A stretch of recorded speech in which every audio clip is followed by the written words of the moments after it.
بچوں، ہماری آج کی اس کہانی کا نام ہے شہزادی گلاب۔ گئے دنوں کی بات ہے کہ کسی ملک پر ایک بادشاہ حکومت کرتا تھا۔ اس کے 6 بیٹے تھے۔ جب اس کے ہاں پہلے 3 بیٹے پیدا ہوئے تو بادشاہ بہت خوش ہوا، کیونکہ اسے 3 بیٹوں ہی کی خواہش تھی۔ اب وہ چاہتا تھا کہ اداس کو 3 بیٹیاں بھی عطا کر دے، لیکن ہوا یہ کہ یکے بعد دیگرے وہ پھر مزید 3 بیٹوں کا باپ بن گیا۔ چھٹے بچے کی پیدائش پر وہ بہت اداس تھا۔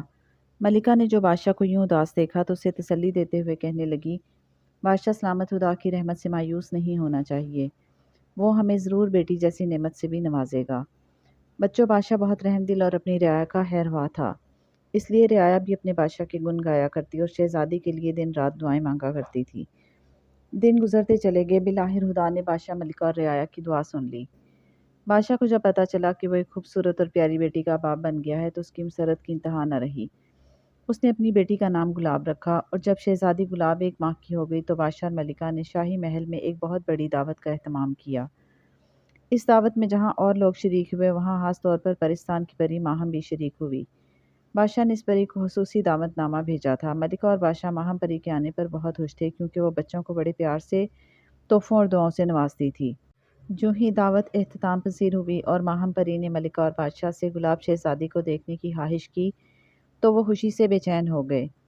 معلوم نہیں ماہم ہماری بیٹی کو تحفے میں کیا دیتی ہے، شاید وہ اسے خوبصورتی، عقل یا دولت اور نیکی کا سبق دے گی، ملکہ نے بادشاہ کا جملہ پورا کرتے ہوئے کہا۔ بادشاہ اور ملکہ اس وقت بہت بے چین تھے۔ جب ماہم پری گلاب شہزادی پر جھکی اور اپنی جادو کی چھڑی اس پر لہرائی، پھر اپنی دلکش آواز میں کہنے لگی، تمہارے ماں باپ نے تمہارا نام گلاب رکھا ہے، تم جہاں کہیں بھی جاؤ گی وہاں پھول ہی پھول کھل اٹھیں گے۔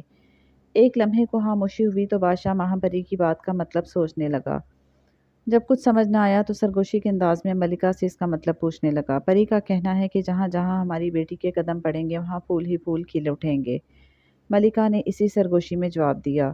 اچھا، تو ماہم پری نے ہماری بیٹی کو یہ دعا دی ہے، وہ کتنی اچھی ہے، بادشاہ نے خوش ہو کر کہا اور پری کا شکریہ ادا کرنے کے لیے اس کی طرف مڑا، لیکن پری غائب ہو چکی تھی۔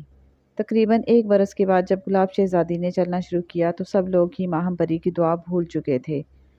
ایک روز جب بادشاہ شکار سے واپس شاہی محل آیا تو یہ دیکھ کر وہ بہت ہی زیادہ حیران ہوا کہ اس کا پسندیدہ دالان جہاں وہ سیر کیا کرتا تھا پھولوں سے بھرا ہوا تھا۔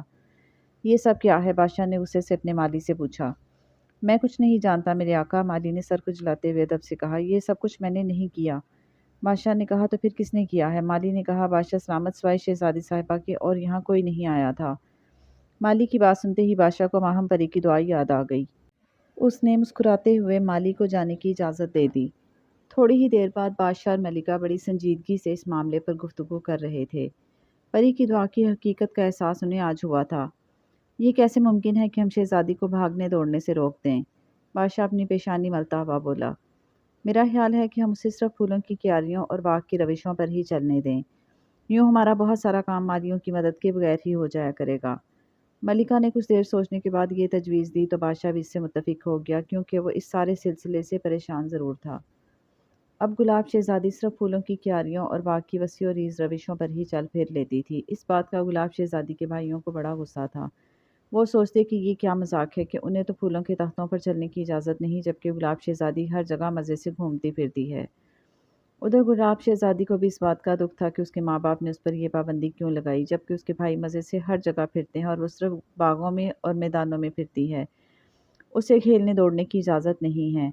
یہ سب دیکھتے ہوئے اور محسوس کرتے ہوئے وہ بیمار رہنے لگی۔ بچوں، گلاب شہزادی کی حالت دیکھتے ہوئے ایک روز بادشاہ نے شاہی طبیب کو بلا بھیجا۔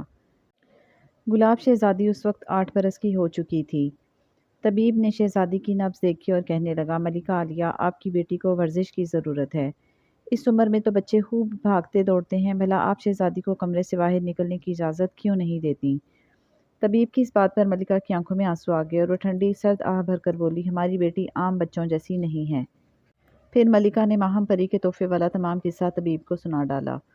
طبیب بھی یہ سن کر فکر مند ہو گیا، کیونکہ اس کے پاس اس مرض کا کوئی علاج نہیں تھا۔